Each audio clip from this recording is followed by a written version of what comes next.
তুমি কি dimensional analysis নিয়ে পড়াশোনা করতেছিলাম একটু।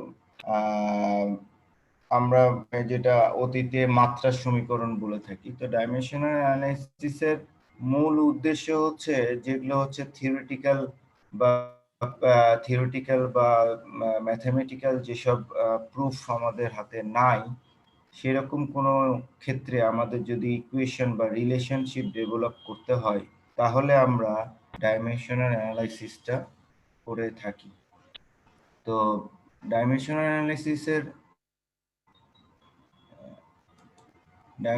অ্যানালাইসিস করতে গিয়ে আমরা দেখছি যে কিছু ফান্ডামেন্টাল জিনিস আছে, ফান্ডামেন্টাল ইউনিটস আছে। সেই ফান্ডামেন্টাল ইউনিটস এর মধ্যে মেইন ফান্ডামেন্টাল ইউনিটস হচ্ছে লেন্থ, মাস এবং টাইম।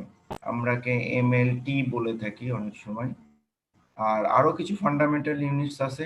এ ব্যতিরেক যত ইউনিট আছে সেগুলোকে ফান্ডামেন্টাল ইউনিট বা প্রাইমারি ইউনিট বলতে পারবো না, নন প্রাইমারি ইউনিট। এই ইউনিটগুলো কোনো না কোনো ভাবে এই ফান্ডামেন্টাল ইউনিট থেকেই ডেভেলপ করা।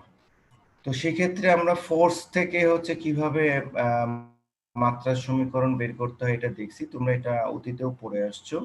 সারফেস টেনশন আমরা কি বের করলাম সেটাও আমরা দেখছি। মাত্রার সমীকরণ একটা এমএলটি প্রসেসে তোমার প্রকাশ করা যায়। এমএলটি মানে মাস, লেন্থ এবং টাইমের রেসপেক্টে। আরেকটা মেথড আছে, সেটা মাত্রার সমীকরণকে ফোর্স দ্বারাও মানে রিপ্রেজেন্ট করা যায়। Force in terms of force মানে রিপ্লেস করবে কাকে? মাসকে। যেহেতু মাসের সাথে একমাত্র ফোর্সের রিলেশন আছে, যেহেতু মাসকে রিপ্লেস করে আমরা ফোর্স দ্বারাও করতে পারি, কারণ আমরা অনেক ক্ষেত্রে ফোর্সকে ডিরেক্ট মেজার করতে পারি। এই জন্য আমরা ফোর্স দিয়েও আমরা মাত্রা সমীকরণ করতে পারি। তো ফোর্স দিয়ে যদি আমরা মাত্রা সমীকরণ করি, এটাকে আমরা এফএলটি সিস্টেম বলি।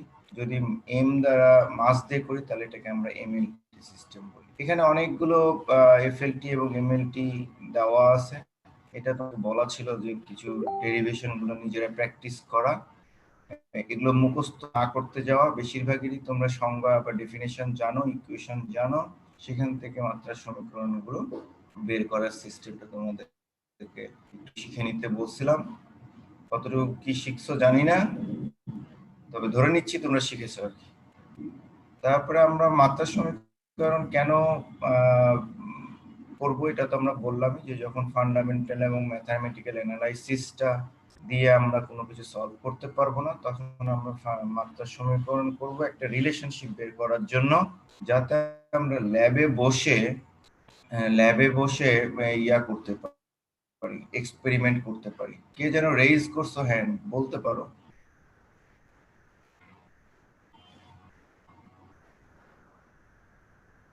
102 রোল নাম্বার। স্যার মিস্টেকে হয়ে গেছে স্যার, আপনি কন্টিনিউ করেন। আচ্ছা, তো এই পর্যন্ত আমরা বলছিলাম। আরেকটা বলছিলাম যে রেশনাল আর হচ্ছে রেশনাল বা হোমোজেনিটি ইকুয়েশন কাকে বলে। যখন আমরা একটা ইকুয়েশনের বোথ সাইডের মাত্রার সমীকরণটা সেম পাবো, তখনই আমরা এটাকে হোমোজেনিটি বা রেশনাল ইকুয়েশন পাবো। আমরা ফ্লুইড মেকানিক্সে ভবিষ্যতে অথবা অন্যান্য সয়েল মেকানিক্স বা অন্যান্য অনেক ইয়াতে আমরা কিছু ইকুয়েশন পাবো যেগুলোর আসলে কোনো ফান্ডামেন্টাল বেজ নাই, ইকুয়েশন থেকে ডিরাইভড ইকুয়েশন থাকে। এগুলোকে জেনারেলি আমরা ইম্পেরিক্যাল ইকুয়েশন বলে থাকি।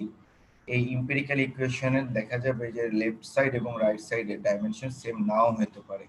তো আর যেগুলো আমাদের বেসিক ইকুয়েশন, ফান্ডামেন্টাল ইকুয়েশন, সেগুলো সাধারণত হোমোজেনিটি থাকে। যদি হোমোজেনিটি থাকে, তাহলে মানে যদি এক্সপেরিমেন্ট করে তুমি একটা রিলেশনশিপ ডেভেলপ করো এবং সেটা যদি হোমোজেনিটি পাও, তাহলে বুঝতে হবে যে তোমার এই ইকুয়েশনটা ডেভেলপমেন্টটা মানে অনেকখানি তুমি কনফার্ম যে এটা রিলেশনটা ডেভেলপ করছে। তো ডাইমেনশনাল অ্যানালাইসিসের এই রিলেশনশিপ বের করার জন্য কয়েকটা মেথড আছে। রেলিজ মেথড আর একটা হচ্ছে বাকিংহাম পাই মেথড।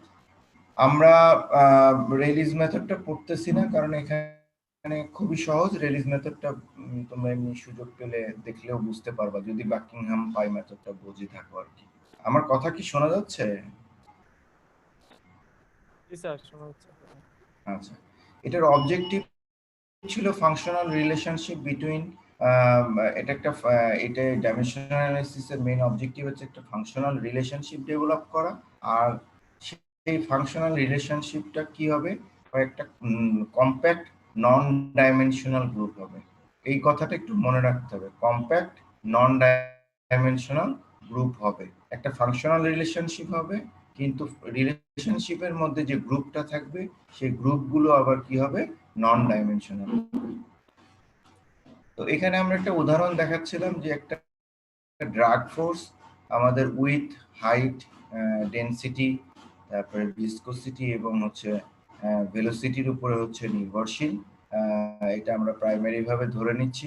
এখন আমরা এই ড্রাগ ফোর্সের সাথে এই যে ভেরিয়েবলস গুলো, এই ভেরিয়েবলস গুলোর মধ্যে আমরা রিলেশনশিপ ডেভেলপ করব।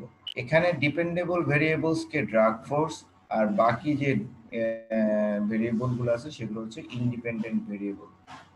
আমি শুধু একটু রিপিট করতেছি, গতদিন কিন্তু এগুলো আমরা পড়াইছি। হ্যাঁ, তো আমাদের প্রথম কাজ হবে ডাইমেনশনাল অ্যানালাইসিসে যে আমাদের টোটাল ভেরিয়েবল, নাম্বার অফ ভেরিয়েবলের সংখ্যা কত। এখানে আমাদের টোটাল নাম্বার অফ ভেরিয়েবলের সংখ্যা কত, 6। সেকেন্ড স্টেপে আমরা বলতেছি যে যতগুলো ভেরিয়েবল আছে সেই ভেরিয়েবল গুলোর হচ্ছে মাত্রা সমীকরণ আমরা বের করব, সেটা এমএলটি হোক আর এফএলটি হোক, যে কোনো একটা প্রসেসে আমরা মাত্রা সমীকরণ বের করব। তো আমরা এমএলটি প্রসেসে দেখতেছি যে ড্রাগ ফোর্সের এমএলটি মাত্রা সমীকরণ এটা, ডাইমেনশন, উইথের ডাইমেনশন এল, হাইটের ডাইমেনশন এল, ভিসকোসিটির ডাইমেনশন এটা, ডেনসিটির ডাইমেনশন এটা, আর হচ্ছে ভেলোসিটির ডাইমেনশন হচ্ছে এটা। এই ডাইমেনশনটা বের করা যদি তোমাদের ভুল হয়ে যায় তাহলে কিন্তু রিলেশনশিপটা তোমরা ডেভেলপ করতে পারবে না।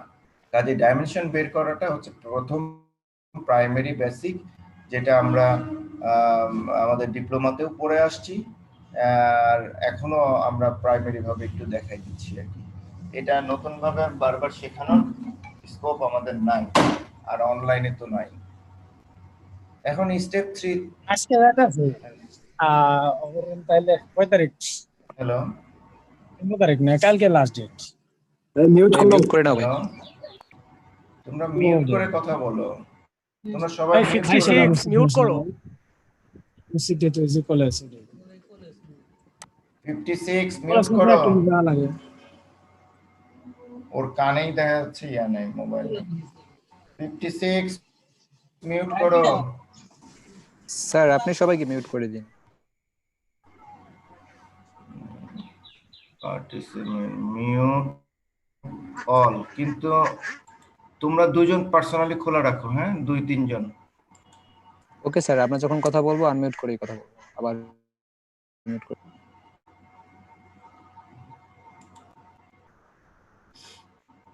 আচ্ছা, তো এই ডাইমেনশনাল অ্যানালাইসিস এই আমরা বের করলাম। এখন আমরা দেখতেছি যে এখন হচ্ছে কতগুলো পাই টার্ম নির্ণয় করতে হয়। এই পাই টার্ম নির্ণয় করার সিস্টেম হচ্ছে তোমার এর মধ্যে দেখো ফান্ডামেন্টাল ডাইমেনশন কয়টা আছে, এমও আছে, এলও আছে, টিও আছে, তার মানে ফান্ডামেন্টাল ডাইমেনশন 3টা আছে, আর আমার টোটাল ডাইমেনশন আছে 6টা। তাহলে টোটাল ডাইমেনশন থেকে ফান্ডামেন্টাল ডাইমেনশন বিয়োগ করলে যে সংখ্যাটা থাকে সেটাই আমরা কি বলবো, ততগুলা পাই টার্ম আমাদের ডেভেলপ করতে হবে। পাই টার্ম ডেভেলপ করাটা আমি দেখাচ্ছি। এরপর একটা কথা আসছে যে সিলেক্ট রিপিটিং ভেরিয়েবল। আমরা এখানে রিপিটিং ভেরিয়েবল ডাব্লিউ, ভি এবং রো কে সিলেক্ট করছি। কেন করছি এটা গতদিন আলোচনা করছিলাম, আজকেও আমরা করব আবার, ঠিক আছে। তারপরে combining the repeating variables with each other of the variable in terms. এখন ডাইমেনশনাল যে গ্রুপ আমরা তৈরি করবো এগুলোকে সব কম্বাইন করে আমরা তৈরি করে থাকবো। আচ্ছা, এখন রিপিটিং ভেরিয়েবল সিলেক্টের কয়েকটা সিস্টেম আছে। যদি এখানে ফান্ডামেন্টাল ডাইমেনশন কয়টা আছে, 3টা, তাহলে এই 3টা যদি ফান্ডামেন্টাল ডাইমেনশন থাকে তাহলে রিপিটিং ভেরিয়েবলের সংখ্যা হবে কয়টা, 3টা। তাহলে এখানে বলতেছে যে ইফ অনলি 2 ফান্ডামেন্টাল ডাইমেনশন, যদি এমএলটি এর মধ্যে যে কোনো একটা মিসিং থাকতো সবগুলোর মধ্যে, তাহলে আমাকে কি করতে হতো, যে আমাকে রিপিটিং ভেরিয়েবল হিসেবে কয়টা চুজ করতে পারতাম আমরা, যে কোনো 2টাকে, ঠিক আছে। Repeating variable must not from the less parameter, যদি এখানকার ভেরিয়েবলস গুলোর মধ্যে কোনো একটা ডাইমেনশন লেস থাকতো তাহলে সেটাকে আমরা রিপিটিং ভেরিয়েবল হিসাবে নিতে পারতাম না। আর হচ্ছে no two repeating variable should have the same dimension. এত যেই ডাইমেনশন গুলো আছে সেগুলো রিপিটিং ভেরিয়েবলস হিসাবে আমরা কি করতে পারতাম না, সেম ডাইমেনশনের ভেরিয়েবলকে চুজ করতে পারতাম না। আর লাস্ট ওয়ানটা most important, should be chosen in such a way that one variable contains geometric property, flow property and others fluid property। তিনটা প্রপার্টি, একটা জিওমেট্রিক, একটা ফ্লো প্রপার্টি আর একটা হচ্ছে কি ফ্লুইড প্রপার্টি। ফ্লুইড প্রপার্টির মধ্যে mass, density, viscosity, specific weight. Flow প্রপার্টির মধ্যে ভেলোসিটি, এক্সিলারেশন। তাহলে এখানে আমরা দেখো যে আমার এখানে ফ্লুইড প্রপার্টি কোনটা আছে। প্রথমে জিওমেট্রিক প্রপার্টি। জিওমেট্রিক প্রপার্টির মধ্যে ডাব্লিউ এবং এইচ, এই দুইটা হচ্ছে জিওমেট্রিক প্রপার্টি। এই দুইটার মধ্যে যে কোনো একটাকে আমি চুজ করতে পারবো। আর এখানে আমার ফ্লুইড প্রপার্টি বলতে মিউ, ভিসকোসিটি এবং ডেনসিটি, এই দুইটা হচ্ছে ফ্লুইড প্রপার্টি। তাহলে দুইটার মধ্যে যে কোনো একটাকে আমরা রিপিটিং ভেরিয়েবলস হিসেবে চুজ করতে পারবো। আমরা এখানে দেখাচ্ছি যে রো কে চুজ করছি। আর এখানে ফ্লো ভেলোসিটি, ফ্লো প্রপার্টিজ শুধুমাত্র ভেলোসিটি আছে, এই ভেলোসিটিকে আমরা এই জন্য এখানে নিচ্ছি। সাধারণত আমরা যেটা রিলেশন মানে ইন্ডিপেন্ডেন্ট ভেরিয়েবল, যেটা ড্রাগ ফোর্স বা ইন্ডিপেন্ডেন্ট ভেরিয়েবলকে রিপিটিং ভেরিয়েবলস হিসেবে চুজ করি না সাধারণত। ঠিক আছে, এই রিপিটিং ভেরিয়েবল চুজ করাটা বোঝা গেছে? স্যার ডি তো ডিপেন্ডেন্ট ভেরিয়েবল, এই ড্রাগ ফোর্সটা সরি ডিপেন্ডেন্ট ভেরিয়েবল, এখানে ভুল হচ্ছে। মানে ডিপেন্ডেন্ট ভেরিয়েবলকে আমরা রিপিটিং ভেরিয়েবল হিসেবে সাধারণত চুজ করি না, আমরা ইন্ডিপেন্ডেন্ট ভেরিয়েবল থেকেই রিপিটিং ভেরিয়েবল চুজ করে থাকি। ওকে,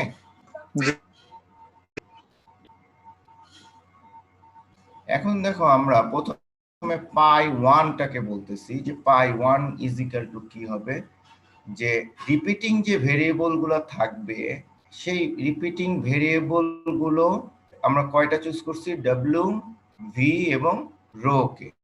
আর এর সাথে থাকবে হচ্ছে আদার্স যে ভেরিয়েবল যেগুলো রিপিটিং ভেরিয়েবল হিসেবে চুজ করি নাই সেইটা একটা থাকবে, সেইটার কম্বিনেশন হবে পাই ওয়ান।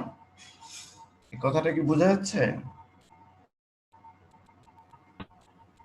জি স্যার। আর পাই টুটা কি হবে, আরেকটা আমাদের কি আছে এইচ না, এটাকে আমরা রিপিটিং ভেরিয়েবল হিসেবে চুজ করিনি। তাহলে পাই টু কে আমরা হচ্ছে এইচ, ডাব্লিউ, ভি, রো, তার মানে কি ডাব্লিউ, ভি, রো এই তিনটাই সবসময়তে কি হিসেবে থাকবে, রিপিটিং ভেরিয়েবল হিসাবে থাকবে। আর সাথে বাকি যে তিনটা থাকবে সেই তিনটাকে জাস্ট যোগ মানে অ্যাড করে দিতে হবে। তাহলে তিনটা পাই ওয়ান, পাই টু, পাই থ্রি, পাই টার্ম তিনটা নির্ণয় করতে পারবা? আচ্ছা, এখন আমাদের কাজ হচ্ছে যে এই যে একটা ইকুয়েশন দাঁড়ালো, এই ইকুয়েশন, এবং তোমাদেরকে মনে রাখতে হবে এই পাই ওয়ান, পাই টু এবং পাই থ্রি অবশ্যই ডাইমেনশনলেস। পাই ওয়ান, পাই টু এবং পাই থ্রি এটা অবশ্যই কি ডাইমেনশনলেস নাম্বার। তার মানে পাই ওয়ান, পাই টু এবং পাই থ্রি কোনো ডাইমেনশন থাকবে না।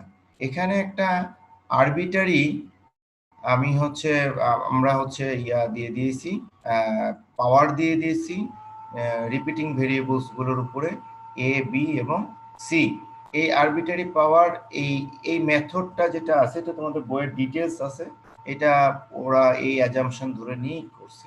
ঠিক আছে, আরবিটারি পাওয়ার দিয়ে দিয়েছি। এখন আমাদের কাজ হচ্ছে যে প্রত্যেকটা যে ভেরিয়েবলস আছে সেই ভেরিয়েবলস গুলোর কি মাত্রা লেখা বা ডাইমেনশন লেখা। তাহলে ডি এর ডাইমেনশন আমরা আগে বের করছি, ডি এর ডাইমেনশন আমরা লিখছি, ডাব্লিউ ডাইমেনশন হচ্ছে এল, এই ডাব্লিউ ডাইমেনশন এল লিখছি, উপরে পাওয়ার এ দিয়েছি। এরপরে হচ্ছে আমরা কি ভি এর ডাইমেনশন দিলাম, উপরে পাওয়ার বি, আর এখানে হচ্ছে ডেনসিটি ডাইমেনশন দিচ্ছি, উপরে power c, is equal to m0 l0 t0। মানে কি এইটুকুর রাইট সাইডটার মানে কত কি হবে, 1 হবে না? জি জি স্যার। 1 হবে। তার মানে এই m0 l0 t0 এটা কার বদলে লিখছি? পাই 1 এর বদলে। ওকে, ইকুয়েশনটা সেকেন্ড লাইনে লিখলে ভালো হতো, কিন্তু একসাথে টেনে লিখে ফেলছি। ওকে, ওকে স্যার, নো প্রবলেম। এখন আমরা যে ইকুইটিং বোথ সাইড, ইকুইটিং বোথ সাইড একটা টার্ম, যে তুমি যে পাওয়ার গুলো আছে সেম ডাইমেনশনের যে পাওয়ার গুলো আছে সেই পাওয়ার গুলো বোথ সাইড থেকে ইকুইটিং করবা। তো আমরা যদি প্রথমে এম কে ইকুইটিং করি তাহলে এই সাইডে কি বলার নাম, সরি, যদি এম কে ইকুইটিং করি, সরি, হ্যাঁ, মানে বোথ পাওয়ার গুলো সাইডের ইকুইটিং করা হয়েছে। পাওয়ার গুলাকে ইকুইটিং করব, তাহলে এম কে ইকুইটিং করি, তাহলে এই সাইডে এম এর কত আছে? 1। এম এর পাওয়ার কত আছে? 1। আর প্লাস আবার এই জায়গাটা এম এর পাওয়ার কত? 1। আর এর মধ্যে আর এম নাই, এই ভিতরে একটা এম আছে, তাহলে কি এইখানে এম এর পাওয়ার কত? ইজিক্যাল টু রাইট সাইডে কত হবে? জিরো। রাইট সাইডে 0। এই জায়গাটা যদি বুঝো তাহলে আমার পড়ানো শেষ, মোটামুটি এই অঙ্ক করানো শেষ। স্যার এগুলো বোঝা গেছে তো? বুঝা গেছে? জি স্যার। এখন এই এল দেখো, এল এরটাও আমি দেখাই দিই একটু। এল এই পারে এল আছে হচ্ছে একটা 1, আর প্লাস আছে হচ্ছে এল এর এল, আর একটা হচ্ছে প্লাস আছে বি, আর এখানে হচ্ছে মাইনাস 3c, আর এই পারে এল তো হচ্ছে 0। আবার টি এর জন্য যদি করি, এখানে হচ্ছে -2, এখানে হচ্ছে মাইনাস বি, আর কোনো কিছু নাই, এই পারের তো 0। Is it okay? Yes sir, very clear. ইকুয়েশনের উপর থেকে c = -1 লিখতে পারি। এই জায়গাটা থেকে c = -1 লিখতে পারি।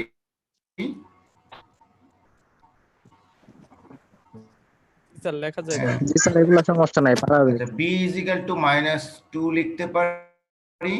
এখন এই c আর b এর মানটা যদি এই l এর ইকুয়েশনে বসাই দিই, তাহলে আমরা a এর মানটা বের করে ফেলতে পারি। তাহলে আমরা পাই 1 = a মানে -2 আসলো, b মানে -2 আসলো, c মানে -1 আসলো। এখন যদি আমরা এটাকে a এর বদলে হচ্ছে -2, b এর বদলে -2 এবং c এর বদলে যদি আমি -1 বসাই দিই, এখানে -1 বসাই দিই, সরি, এই ইকুয়েশনে এর বদলে -2, বি এর বদলে -2, সি এর বদলে -1 যদি আমি বসাই দিই, তাহলে পাই 1 = ডি এর উপরে যেহেতু কিছু নাই আর নিচে সবই হচ্ছে পাওয়ার হচ্ছে মাইনাস, তাই আমি w²v² পাই 1 = এটা পাইলাম। এটা কি বুঝতে পারছো? Yes sir. জি স্যার, পাই 1 বের করা। স্যার এইখানে আমরা যে এই যে স্যার বুঝতে পারছি। স্যার পাওয়ার গুলো যে আমরা ইকুয়েটিং করলাম, এটা কি শুধুমাত্র রিপিটিং ভেরিয়েবলের পাওয়ার গুলো নিব? যে একটা আরেকটা ভেরিয়েবল ছিল না, সাথে, ওটা তো এটা কোনো হিসাব পাওয়ার করতে হবে। দিই নাই। তো যখন জি চুজ স্যার। করব তখন আমরা যখন পাই 1 ইকুয়েশন লেখার সিস্টেমই রিপিটিং ভেরিয়েবলের উপরে আমরা একটা আরবিটারি পাওয়ার দিব। আমরা যেটা ডিপেন্ডেন্ট ভেরিয়েবল, আদার্স যে ভেরিয়েবল গুলো থাকবে সেই ভেরিয়েবল গুলোর উপর কোনো পাওয়ার দিব না, আরবিটারি। এটাই হচ্ছে এই মানে কি বলে এই মেথডের সিস্টেম আর কি। Yes sir. ঠিক আছে, সিমিলার ওয়েতে পাই 2 যদি h নিই আর রিপিটিং ভেরিয়েবল তো সেম, সেইভাবে আমরা যদি আবার ডাইমেনশনগুলোকে লিখে আবার যদি ইকুয়েটিং করি, তাহলে a এর মান পাবো, b এর মান পাবো, c এর মান পাবো। পাই 2 = h/w, এটা একটা পাবো। পারা যাবে না? পাই 2, ইয়েস স্যার। জি স্যার, ইনশাআল্লাহ ভালো হবে। ইনশাআল্লাহ। পাই 3 যদি আমরা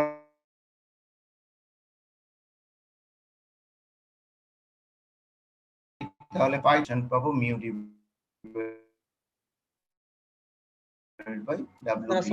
আমি ছিলাম। স্যার m0 l0 t0 এটা একটু আবার বলেন। তুমি কখন জয়েন করছো?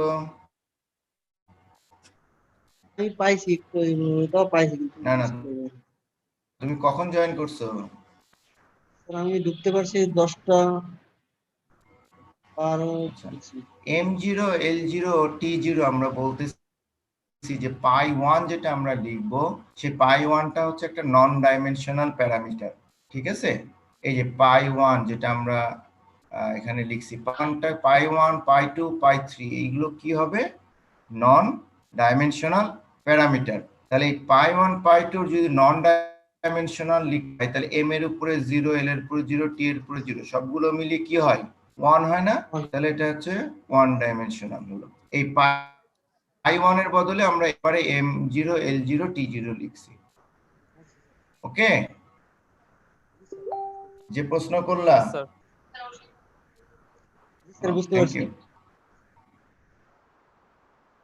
এখন তোমাকে দেখতে হবে যে এখন আমাকে ইকুয়েশনটা লিখতে হবে যে পাই 1 ইজ ইকুয়াল টু সমান সমান ফাংশনাল রিলেশনশিপ পাই 2 এবং পাই 3। পাই 1 কোনটাকে আমরা পাই 1 ধরবো? যেটা আমাদের ডিপেন্ডেন্ট ভেরিয়েবল, যেটা রিলেশন বের করতে বলছে সেটাকে আমরা পাই 1 ধরবো। আর বাকি যে দুইটা পাই থাকবে সেটাকে একটা ফাংশনাল রিলেশনশিপের মধ্যে আমরা দিব। এখন তুমি পাই 1 এর মান বসাও, পাই 2 এর মান বসাও, পাই 3 এর মান বসাও। এখন এই যে একটা ইকুয়েশন তুমি পেয়ে গেলা, এখন এটাই হচ্ছে তোমার কি হবে?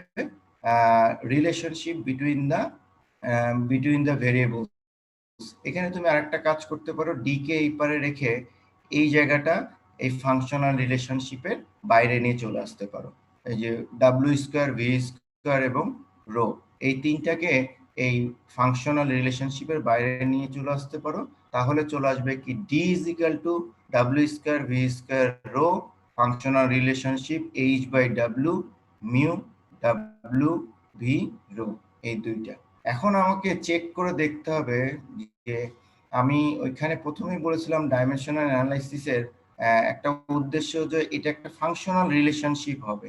আমরা কি একটা ফাংশনাল রিলেশনশিপ পাইছি? Yes sir. আর আরেকটা বলছিল যে কয়েক নন ডাইমেনশনাল গ্রুপ হবে, যে ফাংশনের মধ্যে যে জিনিসগুলো থাকবে সেগুলো কি হবে? নন ডাইমেনশনাল গ্রুপ থাকবে। তাহলে তোমার যে এই যে বোথ সাইড, এই সাইডটা যে পাই 1 পাই 2 এবং পাই 3 যে ভ্যালুগুলো তুমি পেলা, সেগুলো অবশ্যই কি হতে হবে? ডাইমেনশনলেস। আমরা পাই 1টাকে এখানে করে দেখাচ্ছি। পাই 1টাকে বা যদি তুমি ডাইমেনশন লিখো তাহলে দেখা যাবে যে এটা 0 মানে 1 হয়ে যায় আর কি, এটার কোনো ডাইমেনশন থাকে না। সিমিলারলি এইচ বাই ডাব্লিউ যদি তুমি ডাইমেনশন বের করতে চাও তাহলে এটারও ডাইমেনশন থাকবে না, সেটুকুরও ডাইমেনশন থাকবে না। যদি এই ফাংশনের মধ্যে বা এই মধ্যে কোনো একটা জায়গায় ডাইমেনশন চলে আসে তাহলে বুঝবা তোমার অঙ্ক বা তোমার রিলেশনশিপ ঠিক হয় নাই। ঠিক আছে, তাহলে আমি ফাইনালি একটা ইকুয়েশন রিলেশনশিপ পাচ্ছি, সেটা হচ্ছে D is equal to W square V square rho phi functional relationship H by W mu, এটা। এখন কথা হচ্ছে যে তার মানে কি এই ডিটা ড্রাগ ফোর্সটা এই তিনটা জিনিসের উপরে ডিরেক্টলি তোমার হচ্ছে ডিপেন্ড করে বা ডিরেক্টলি এই তিনটার উপরে হচ্ছে ভ্যারি করে। বাট বাকি যে ইকুয়েশন গুলো আছে এইচ বাই ডাব্লিউর সাথেই সে ভ্যারি করে এবং মিউ বাই ডাব্লিউ ভি এই কম্বিনেশনের উপরেই সে ভ্যারি করে। তাহলে তুমি প্যারামিটার হিসাবে এগুলোকে যদি ফিক্স রেখে এই এইচ বাই ডাব্লিউর এবং এটার যদি ভেরিয়েশন করো তাহলে তুমি এরকম ধরনের কিছু গ্রাফ পাবা। দেখো কিছু কিছুকে কনস্ট্যান্ট রাখছে, কিছু কিছুকে কনস্ট্যান্ট রাখছে, আরেকটাকে ভেরিয়েবল বানাইছে। তো তোমরা এরকম গ্রুপকেও যদি এরকম এই গ্রুপ ওয়াইজ এক একটাকে করে তোমরা হচ্ছে এক্সপেরিমেন্ট করো তাহলে বিভিন্ন এইচ এবং বিভিন্ন ডাব্লিউর জন্য তোমরা ড্রাগ ফোর্স, বিভিন্ন রকম ড্রাগ ফোর্স পাবা। সেটাকেই গ্রাফিক্যালি প্লট করলে আমরা একটা রেজাল্ট পাইতে পারি গ্রাফের ড্রাগ ফোর্সের। পারা যাবে এই অঙ্ক? স্যার এই শেষের দিকে এসে মানে রেজাল্ট আমরা কিরকম পেলাম এটা কেমন যেন একটু স্ট্রেঞ্জ মনে হচ্ছে, যে আউটপুটটা কি পেলাম স্ক্রিনে আমরা যা এখান দেখাচ্ছে থেকে? এই পর্যন্ত বোঝা গেছে স্যার। হ্যাঁ সরি, পরের স্যার স্ক্রিনে যে পর্যন্ত দেখাইলেন এই পর্যন্ত বোঝা গেছে, আচ্ছা পরে বোঝা যায় স্ক্রিনে না স্যার। দেখা যাচ্ছে এখন এই পর্যন্ত। মানে পরে হ্যাঁ স্যার মানে ব্যাপারটা হচ্ছে আমরা এই পর্যন্ত যা করছিলাম ঠিক আছে, কিন্তু যে আউটপুটটা যে পেলাম এটা কেমন যেন স্ট্রেঞ্জ মনে হচ্ছে, যে এক্স্যাক্টলি কি এখন পেলাম আমরা? এক্স্যাক্টলি আমরা পেলাম যে ডি যে জিনিসটা হচ্ছে ডাব্লিউ স্কোয়ারের উপরে, আমি আবারও বলতেছি যে এখন তুমি ডি কে, এটা আমার লিখতে একটু ইয়া হয়ে গেছে, যাই হোক, এই ডি কে বাম পাশে রেখে ডাব্লিউ স্কোয়ার ভি স্কোয়ার রো কে ডান পাশে নিয়ে চলে আসো, ঠিক আছে? তাহলে জি sir, d directly proportional to W square V square এবং রো, জি তাই স্যার, না? তাহলে ডিরেক্টলি স্যার। প্রপোর্শনাল, তার মানে তুমি যদি ডি ডি বের করতে চাও, ডাব্লিউ যদি চেঞ্জ করো, ডাব্লিউর উপরে সে ডিরেক্টলি সে মানে ডিপেন্ডেন্ট, কিন্তু আরো কিছু অংশের উপরে সে ডিপেন্ডেন্ট, সেটা ফাংশনাল দুইটা গ্রুপের উপরে, সেটা হচ্ছে এইচ বাই ডাব্লিউ আর আরেকটা গ্রুপ হচ্ছে এইটা। এইগুলোর উপরে কখনো সিঙ্গেল ভাবে সে ডিপেন্ডেন্ট না। এটা যখনই এই গ্রুপের উপরে থাকবে বা একটা কম্প্যাক্ট গ্রুপের মধ্যে থাকবে ফাংশনাল, তখনই হচ্ছে এটা তুমি হচ্ছে এই ডিটা হচ্ছে এটার উপরে ডিপেন্ডেন্ট। এখন তুমি ধরো বিভিন্ন উইথ ভেলোসিটি ডেনসিটির জন্য ড্রাগ ফোর্স বের করতে চাচ্ছ, ঠিক আছে? তাহলে তো তুমি ওমেগা ডাব্লিউ স্কোয়ারের মান তো সরাসরি উইথ দিতে পারছো, ভেলোসিটির মানটাও তুমি সরাসরি দিতে পারছো, রো এর মানটাও তুমি সরাসরি দিতে পারছো, ঠিক আছে? এটা নিয়ে তোমার কোনো সমস্যা নাই। কিন্তু এর সাথেও ড্রাগ ফোর্স বের করতে গেলে কয়টা জিনিস বের করতে হবে। এই যেখানে গ্রাফটা আমি দেখালাম, এই বরাবর যদি তুমি ড্রাগ ফোর্সকে প্লট করো আর এই বরাবর যদি এইচ বাই ডাব্লিউ কে প্লট করো, তাহলে তুমি একটা রিলেশন পাবা। আর আরেকটা জিনিস আছে যে এখানে মিউ বাই এটা আছে, এখন পরবর্তী যে গ্রাফটা তুমি প্লট করবা, মিউ বাই ওইটাকে তুমি এক্স অ্যাক্সিস বরাবর দাও আর এই বরাবর ড্রাগ ফোর্সকে রেখে দাও, বাকিগুলোকে কনস্ট্যান্ট রাখো, তাহলে দেখবা যে আরেকটা গ্রাফ পাওয়া যাবে। তাহলে এই গ্রাফগুলো থেকে তোমাকে ডিসিশন নিতে হবে যে এক্স্যাক্টলি ড্রাগ ফোর্সের সাথে এই ভেরিয়েবলগুলোর রিলেশনটা কি হতে পারে, ঠিক আছে? এখন আমি আরেকটু আগাই, তারপরে আরেকটু তুমি ক্লিয়ার হতে পারবা। এখন আমার কথা হলো যে এই পর্যন্ত এই রিলেশনশিপটা পর্যন্ত বের করতে পারবা কিনা? জি স্যার, পারা যাবে। রিলেশনশিপটা স্যার একটা মনে হয় আরো হ্যাঁ গ্রাফটা সমস্যা স্যার, রিলেশনশিপ পর্যন্ত পারা যাবে। আচ্ছা, রিলেশনশিপ পারা যাক, রিলেশনশিপটা তো পারা জি, যাবে, স্যার। তাই না? আচ্ছা, এখন আমি বলতেছি যে এই ডাইমেনশনাল অ্যানালাইসিসের আমি ওই জায়গাটা আসতেছি। ডাইমেনশনাল অ্যানালাইসিসের to find out an equation is, মানে ইউজটা কি, to find out an equation is rational or not. কথাটা কি ক্লিয়ার? যে ডাইমেনশনাল অ্যানালাইসিসের মাধ্যমে একটা ইকুয়েশন রেশনাল বা ডাইমেনশনাল হোমোজিনিটি কিনা সেটা আমরা বের করতে পারবো। ইজ ইট ক্লিয়ার এটা? আচ্ছা Yes, sir. Hello, It is clear. Relationship এর অঙ্ক এখানে শেষ। তোমরা একটা জায়গায় বোঝো নাই, সেটা হচ্ছে রিলেশনশিপটার আউটপুটটাকে কিভাবে কাজে লাগাবো, তাই তো?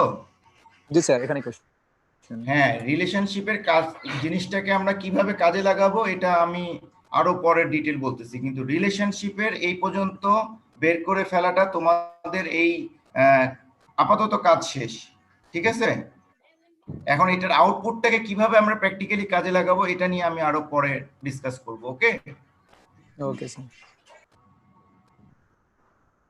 আমি নতুন করে গ্রাফ ড্র করে নেক্সট ক্লাসে দেখাই দেব। ওকে ওকে স্যার।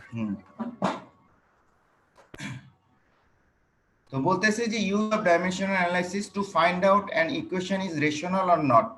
ডাইমেনশনাল অ্যানালাইসিসের আমাদের মানে কাজ কি, যে একটা ইকুয়েশনটা বোথ সাইড রেশনাল আছে কি নাই সেটা আমার চেক করে দেখব। তারপরে বলতেছে ডাইমেনশনাল অ্যানালাইসিসের আরেকটা কাজ হচ্ছে relationship between various physical quantities. আমাদের যে ড্রাগ ফোর্সের সাথে বাকি যে কোয়ান্টিটিজ গুলো আছে সেটা যে রিলেশনশিপ, সেটা আমরা ডাইমেনশনাল অ্যানালাইসিসের মাধ্যমে ব্যবহার করতে পারি to reduce the number of variables. এখন আমাদের ওখানে তো 6টা ভেরিয়েবলস ছিল, তাই না অঙ্কটাতে? কিন্তু আমরা অঙ্কগুলোকে সহজ করলাম কিভাবে? Number of variables K reduce করলাম কিসের মাধ্যমে? এমএল এবং টি এর মাধ্যমে, তিনটা ভেরিয়েবলস এর মাধ্যমে আমরা রিডিউস করে এটাকে আমরা ইকুয়েশন ডেভেলপ করতে পারলাম। এটা একটা ডাইমেনশনাল অ্যানালিসিসের কাজ। Facilities planning for reliable experiment, যেটা তোমাদেরকে ওই জায়গাটায় বলতে যাচ্ছিলাম, যে ফাংশনাল রিলেশনশিপ যে ইকুয়েশনটা পেলা, এই ইকুয়েশন দিয়ে তুমি এখন কি করতে পারবা, এক্সপেরিমেন্ট করতে পারবা। তোমার এক্সপেরিমেন্ট করার জন্য তোমার এই রিলেশনশিপটা দরকার। তোমার কি করার জন্য, এক্সপেরিমেন্ট করার জন্য তোমাকে রিলেশনশিপটা দরকার। তুমি এই ভি এবং রো বিভিন্ন কিছুর জন্য দিয়ে ড্রাগ ফোর্সটাকে মেজার করবা। মেজার করার পরে এই ইকুয়েশনের মাধ্যমে তুমি গ্রাফে ড্রাগ ফোর্সকে ওয়াই অ্যাক্সিসে ফিক্সড রেখে গ্রাফে হচ্ছে তুমি এই দুইটা ভেরিয়েবলকে চেঞ্জিং দেখাবা। দেখানোর পরে যে একটা ভেরিয়েশন আসবে, সেখান থেকে তুমি ডিসিশন নিতে পারবা যে ড্রাগ ফোর্সটা তোমার কত। আমি তোমাদের এই ক্লাসেই আরো পরে গিয়ে একটা চার্ট আসছে, এই জিনিস নিয়েই কথা বলে। এটার ইউজ তোমাদেরকে তখন আমি দেখাবো। এটা নিয়ে ওরিড হওয়ার কিছু নাই, ঠিক আছে? Yes, sir. To make suitable model, এই model to make suitable model, এটা নিয়ে আমরা এখনো পড়ি নাই, এটা আমরা পরে দেখাচ্ছি। স্যার একটা কোশ্চেন। আচ্ছা, এই স্লাইডটা পরে কোশ্চেনটা নিচ্ছি আমি, এই স্লাইডটা। আচ্ছা, ডাইমেনশন লিমিটেশন, ডাইমেনশন অ্যানালিসিসের লিমিটেশনটা কি? does not give any clue regarding the selection of variables, মানে তুমি যে রিপিটিং ভেরিয়েবলস বা ওইভাবে সিলেকশন করলা, ডাইমেনশনাল অ্যানালিসিস এরকম কোনো ক্লু দিতে পারে না। তুমি যদি রংলি এই রিপিটিং ভেরিয়েবলস বা এগুলোকে চুজ করে ফেলো, তাহলে তোমার রিলেশনশিপটা ইয়া হয়ে যাবে, ভুল বা ত্রুটিপূর্ণ হয়ে যাবে। বাবারে গান বন্ধ করো রে। স্যার এখানে কি একটু টাইপিং এরর আছে নাকি উপরে? মিউট অল দিচ্ছি, তারপরও স্যার এখানে যে টাইটেলটা লেখা আছে একটু টাইপিং এরর আছে কিনা স্পেলিং? স্যার একটু পার্মানেন্ট মিউট করেন স্যার। হ্যাঁ, পার্মানেন্ট মিউট করছি। লিমিটেশন বানান ভুল আছে, লিমিটেশন টি এর বদলে এন হয়ে গেছে না, লিমিটেশন। লিমিটেশন ল্যামিনেশন লেখা আছে। আচ্ছা, এটা লিমিটেশন হবে। Sorry, okay sir. Limitation of dimensional analysis, এটা ল্যামিনেশন কখন হয়ে গেল? দেখ, আমি তোমাদের এই ক্লাসগুলো জেনারেলি বোর্ডে নিতাম, আমি স্লাইডে ক্লাস নিয়ে আমি নিজেও খুব একটা আন্ডার গ্রাজুয়েটের জন্য খুব একটা পছন্দ করি না, আর বিশেষ করে সেকেন্ড ইয়ার তো নাই। জি স্যার। তো এই জন্য আমি এগুলো সব তোমাদের তৈরি করছি। এই যে এখন ক্লাস নিতে গেলে ভুল ত্রুটিগুলো তোমরা ধরতে পারলে আমাকে প্লিজ জানাও, তাহলে আমি ভুল ত্রুটিগুলো পরবর্তী স্লাইডে সংশোধন করে ফেলতে পারবো আর কি। হ্যাঁ স্যার। আচ্ছা, তাহলে ডাইমেনশনাল অ্যানালিসিস কি করে? কোনো ক্লু দিতে পারে না যে কার সাথে কাকে ধরবো, কাকে নিব। যদি তুমি ভুলক্রমে কোনো কিছু চুজ করে ফেলো, তাহলে এটা একটা ব্যাড রেজাল্ট দিয়ে দিতে পারে। আরেকটা হচ্ছে কি, dimensional analysis the complete information is not given, মানে ডাইমেনশনাল অ্যানালিসিস কখনো একটা রিলেশনের কমপ্লিট ইনফরমেশন দিতে পারে না, শুধু একটা ইন্ডিকেটস করতে পারে there is a relationship between the variables. সেটাই বলতেছিলাম, এখানে ফাংশন দেওয়ার মানেই হচ্ছে ডাইমেনশনাল অ্যানালিসিস কখনো বলতে পারবে না ডি এর বলার ক্ষমতা নাই, কিন্তু এটাই আসলে চাচ্ছিলাম, আমরা চাচ্ছিলাম যে ডি ইকুয়াল টু কি হবে এটা এক্স্যাক্টলি বলতে পারবে কিনা। স্যার এখন কিছুটা কি হলো? হ্যাঁ, D is equal two exactly এটা হবে এটা বলতে পারবে না। সেই তোমাকে ডি ইজ ইকুয়াল টু বিভিন্ন ভেরিয়েবলস এর উপরে এই ডাইমেনশনের উপরে তোমাকে বসায় এক্সপেরিমেন্ট করে তোমাকে একটা ডিসিশনে আসে যে ড্রাগ ফোর্সটা ওই কন্ডিশনের জন্য কতটা, মানে কত তুমি চুজ করবে আর কি। ঠিক আছে, এটা জাস্ট ফর এক্সপেরিমেন্ট, এটা কোনো ফান্ডামেন্টাল। আমি প্রথমেই বলতেছি ডাইমেনশনাল অ্যানালাইসিস কখন করব আমরা? যখন কোনো আমরা স্বতঃসিদ্ধ কোনো ইকুয়েশন না ফান্ডামেন্টাল ইকুয়েশন পাবো না, যখন আমরা থিওরিটিক্যালিও এবং ম্যাথমেটিক্যালিও প্রবলেমগুলোকে খুব করতে পারবো না। মোট কথা, যার কোনো বেজ নাই, এরকম একটা জিনিসগুলো নিয়ে যখন আমি একটা রিলেশনশিপ ডেভেলপ করব, সেটাই হচ্ছে ডাইমেনশনাল অ্যানালাইসিসের রিলেশনশিপ ডেভেলপমেন্ট। এবং এটা করব কি জন্য? শুধুমাত্র এক্সপেরিমেন্ট করার জন্য, এবং এক্সপেরিমেন্ট থেকে একটা আমি ফাইনাল ডিসিশন নিয়ে আসার জন্য। ঠিক আছে? স্যার এখান থেকে সরাসরি এই রিলেশনটা আমরা কোথাও ব্যবহার করতে পারবো না, এটাকে আবার এক্সপেরিমেন্ট করে দেন ডিসিশন দেন নিতে হবে। ডিসিশন এক্সপেরিমেন্ট করার জন্যই তোমাকে এই রিলেশনটা, মানে তুমি এই ভেরিয়েবল গুলো নিয়ে এক্সপেরিমেন্ট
চুজ করাটাকে একটা ফরমেশনে ফেলছে।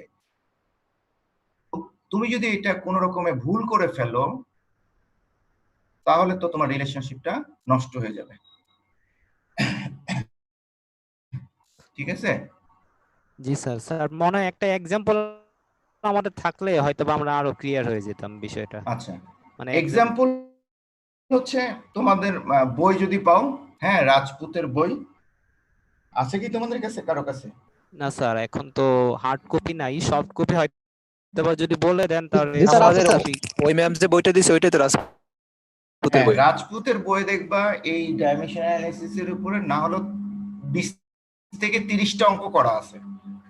হ্যাঁ, ওই মানে এই অঙ্কের ইয়া দেওয়া আছে, অঙ্ক দেওয়া আছে এবং সলভও দেওয়া আছে। এই অঙ্কগুলোর মধ্যে যে কোনো একটা নিয়ে তুমি মানে নিচের অঙ্ক দেখো না, মানে সলভটা দেখো না, তুমি নিজে নিজেই এই ডিসিশন নিয়ে কাজটা করার চেষ্টা করে দেখো, কোনো না কোনো জায়গায় একটা ভুল করে ফেলছো হয়তোবা। যদি ভুল মানে তুমি যদি মিলে যায়, ঠিক হয়ে যায়, তাহলে তো তুমি ভালো হলো। আর যদি তুমি না মিলে, তাহলে দেখবা যে একটা ব্যাড রেজাল্ট চলে আসছে। পাই 1 ইজ ইকুয়াল টু একরকম আসছে, পাই 2 ইজ ইকুয়াল টু আরেক রকম আসছে, পাই 3 ইজ ইকুয়াল টু আরেক রকম আসছে। তখন দেখবা যে এই ভিতরের এই ডাইমেনশন গুলো আর নন ডাইমেনশনাল হচ্ছে না, পাই 2 পাই 3 নন ডাইমেনশন হচ্ছে না। তখন তোমাকে কিন্তু বুঝতে হবে যে তুমি কোনো কিছু চুজ করতে ভুল করছো। ঠিক জি আছে? স্যার। আমরা পরীক্ষার খাতায় দেখে থাকি আমাদের ছেলেরা ভুল করে বসে, এবং রং অ্যান্সার আসে, শেষে এসে মিলাইতে পারে না। তো এই অঙ্কের কঠিন কোন জায়গাটা আমাকে বলো তো একটু, সবচেয়ে ইম্পর্টেন্ট ইস্যু কোন জায়গাটা? রিপিটিং ভেরিয়েবল চুজ করা আর পাই টার্মগুলো নির্ণয় করা।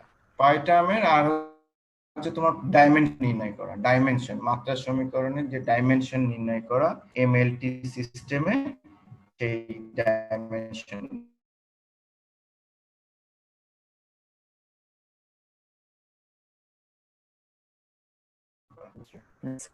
এই সিমিলার অঙ্ক তুমি এফএলটি তে করতে পারবা? হ্যালো, স্যার আসলে এমএলটি রিলেশনশিপের বদলে কি বসাবা? এফএলটি রিলেশনশিপ। এফএলটি রিলেশনশিপ স্যার আবার একটু চেঞ্জ হয়ে যাবে, স্লাইটলি চেঞ্জ হবে অনেক কিছু। চেঞ্জ হবে, কিন্তু Yes, sir. আলটিমেটলি মানে রিলেশনশিপটা এরকমই আসার কথা, বা এরকম কাছাকাছি কিছু একটা আসার কথা। হ্যাঁ, তো Yes, তোমরা sir. এফএলটি নিয়ে একটু ট্রায়াল দিয়ে স্যার দেখো। কোনটা করাটা বেটার হবে? হুম, কোন সিস্টেমে করাটা বেটার হবে, এমএলটি নাকি তুমি এফএলটি? বলো, এর অ্যান্সার তুমি জানো। এমএলটি বেটার হবে। এমএলটি বেটার হবে, বিকজ এফএলটি দুইটা হচ্ছে করার তোমার পরেই বোঝা যাবে হয়তো কোনটা না, better হবে। কারণ এমএলটি ইয়া হবে কারণ এম কে তুমি ডিরেক্ট ইনপুট দিতে পারো, কিন্তু এফ কে ইনপুট দিলে এম কে আবার কনভার্ট করে তোমাকে ইনপুট জি প্রশ্নে স্যার, এফ এর মধ্যে স্যার প্রশ্নে কি আবার এমন এমএলটি উল্লেখ আছে। থাকবে যে এমএলটি পদ্ধতিতে বা এফএলটি পদ্ধতিতে করো? থাকবে না। আচ্ছা তুমি যখন বুদ্ধি দিলা উল্লেখ করেই দিলাম, যাও। এমএলটির সাথে ইউজ টু বেশি আমাদের বইয়ে এফএল সিস্টেম আলোচনা নাই, এমএল সিস্টেমই আলোচনা শুধু বলাই দেওয়া। এমএলটি তেই আলোচনা করা হয়েছে তোমাদের বইয়ে। জি স্যার। তো ওই যে ওই ছেলেকে যেন ও বুদ্ধি দিল যে এফএলটি তেও তো তাহলে প্রশ্ন মানে উল্লেখ করে দেওয়া যেতে পারে, তাহলে আমরা উল্লেখ করে দিতে পারি।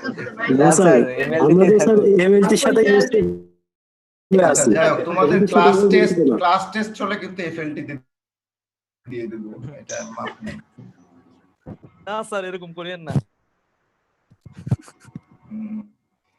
ফ্লুইড মেকানিক্সে কেন জানি ছেলে পেলে ভালো করে না, এটা মানে আমাদের একটা স্টুডেন্টদের মধ্যে একটা বদ্ধমূল ধারণা চলে আসছে যে ওয়াটারের কোর্সগুলো ভালো করা যায় না।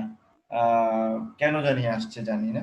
ওয়াটারের সিলেবাস গুলো একটু বড়, এটাও সত্য। আর আমার কাছে মনে হয়েছে যে ওই যে আমরা তো সিভিল ইঞ্জিনিয়ারিং বলতে আসলে স্ট্রাকচারাল ইঞ্জিনিয়ারিং বুঝি, স্ট্রাকচারের প্রতি এত বেশি মনোযোগী এবং স্ট্রাকচারের জিনিসগুলো আজকে নিবা, সরি ফ্লো আর হচ্ছে ফ্লুইড প্রপার্টিজ কে নিবা, যেটা আমাদের মানে সহজ হয়ে যাবে। আর এগুলো তোমাকে আবারও বলতেছি যে dimensional analysis is a trial method, হ্যাঁ, ট্রায়াল এন্ড এরর। তুমি এখন দুইটা নিয়ে যে কোনো দুইটা নিয়ে দেখতে হবে যে তোমার গুড রিলেশনশিপ কোনটাতে আসে। এটা আমরা জানি না আসলে, আমরা এই প্রসিডিউরে আমরা ট্রায়াল দিয়ে থাকি মাত্র। হ্যাঁ আর আমরা বুঝবো কিভাবে এটা গুড রিলেশনশিপ আসছে? না, গুড রিলেশনশিপ আসছে তখনই তুমি বুঝবা যখন হচ্ছে তুমি মানে গ্রুপটার যে ডাইমেনশন রিলেশনশিপটা সেটা নন ডাইমেনশনাল হইতে হবে অবশ্যই, ভিতরের যে কম্প্যাক্ট জিনিসটা, এটাই হচ্ছে তোমার ফার্স্ট ইন্ডিকেটর যে এটা হচ্ছে রিলেশনশিপ ঠিক আছে। জি স্যার। স্যার প্রত্যেকটা পাই গ্রুপ নন ডাইমেনশনাল হবে, প্রত্যেকটা পাই গ্রুপ নন ডাইমেনশনাল হবে। আচ্ছা স্লাইড শেয়ার চলে গেছে না?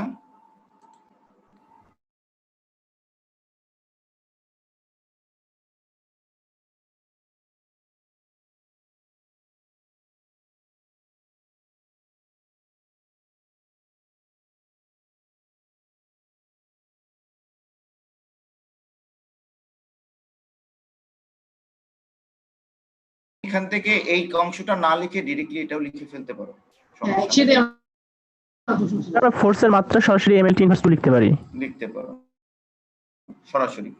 তুমি যদি পারো করতে পারো, কিন্তু তুমি যদি মুখস্থ করো তাহলে এগুলো মিস্টেক হওয়ার চান্স অনেক বেশি থাকে আর কি। হ্যাঁ, কিন্তু F is equal to m a এটা আর তোমার মুখস্থ করতে হবে না, এটা তোমার ব্রেনে অলরেডি মানে হয়ে আছে। আচ্ছা আমরা এই ডাইমেনশনাল অ্যানালাইসিসের একটা অংশ বাদ রেখে আসছিলাম যে টু মেক সুইট মডেল, তাই না? আমরা সেই মডেল অ্যানালিসিস নিয়ে একটু কথা বলবো। 1 ঘন্টা হয়েছে কি? Hello sir. জি বলেন স্যার একটা কোশ্চেন ছিল। এখনো আবার কোশ্চেন? আমরা মডেল অ্যানালিসিসে ঢুকে গেছি তো। স্যার ক্লাসটা মোটামুটি বুঝতে পারছি স্যার, রিপিট ভেরিয়েবল চুজ করার বিষয়টা যদি আরেকটু বলতেন। ছেলে পেলে সবাই অনেকেই বুঝে গেছে, তোমরা একটু দুই একটার সাথে কমিউনিকেশন করে একটু বুঝো, আর আমি এই ক্লাসের শেষে আরেকবার সুযোগ পেলে বলে দিব। হ্যাঁ স্যার 1 ঘন্টা তো শেষ হয়ে গেছে, একটু গ্যাপ দিলে স্যার ভালো হতো। আচ্ছা 5 মিনিটের। কয় মিনিটের গ্যাপ চাও বলো, সমস্যা নেই। 10 মিনিট। 5 মিনিট। 10 মিনিট। আচ্ছা আমরা বলতেছিলাম ডাইমেনশন অ্যানালাইসিস এর আরেকটা উইং হচ্ছে মডেল অ্যানালাইসিস। তোমরা স্লাইড দেখতে পাচ্ছ না? হ্যাঁ স্যার আসেনি কোনো স্লাইড। স্যার আসছে? জি স্যার। আচ্ছা মডেল কাকে বলবো? মডেল মানে তো তোমরা বুঝি যে it's is a small replica of actual structure or machine. তো তোমার রেপ্লিকা মানে কি? রেপ্লিকা মানে হচ্ছে তোমার মানে একটা মানে প্রতিলিপি স্যার। সিমিলার একটা ভার্সন, বা কি বললাম বাংলাটা? প্রতিলিপি। প্রতিলিপি, বাংলা প্রতিলিপি। এইসব প্রতিলিপি এই বাংলাগুলো আস্তে আস্তে হারাই যাচ্ছে, আমার মাথাতে এই প্রতিলিপি কথাটাই ছিল না। তো এই যে small replica of actual structure, একটা অ্যাকচুয়াল স্ট্রাকচারে যদি তুমি ছোট ভার্সন তৈরি করো তাহলে সেটাকে আমরা কি বলি, মডেল। আমাদের যে নাটক অভিনয় যে যারা করে তাদেরকে মডেল কেন বলা হয়? কারণ তারা আমাদের এই গোটা সোসাইটির যে সমাজ ব্যবস্থা বা সেটার একটা ছোট্ট রোল প্লে করে, মানে ছোট্ট রোল প্লে করে বলে এদেরকে আমরা মডেল বলে থাকি। তো আমাদের সিমিলারলি আমাদের বিভিন্ন স্ট্রাকচার বা বিভিন্ন ইয়ার ক্ষেত্রেও আমরা যে ছোট ছোট রেপ্লিকা তৈরি করে থাকি এগুলোকে আমরা মডেল বলি। প্রোটোটাইপ কাকে বলা হয়? প্রোটোটাইপ বলা হয় যে main structure of which the model is prepared. মানে তুমি মেইন স্ট্রাকচারের যে মডেলটা তৈরি করবা সেই মেইন স্ট্রাকচারটাকে প্রোটোটাইপ বলা হয়। তাহলে প্রোটোটাইপ কথাটা মনে রাখতে হবে, মেইন স্ট্রাকচার কথাটা ভুলে যেতে হবে। প্রোটোটাইপ কথাটা ঘুরে ফিরে অনেক জায়গায় আসতে পারে। প্রোটোটাইপ মানে হচ্ছে কি,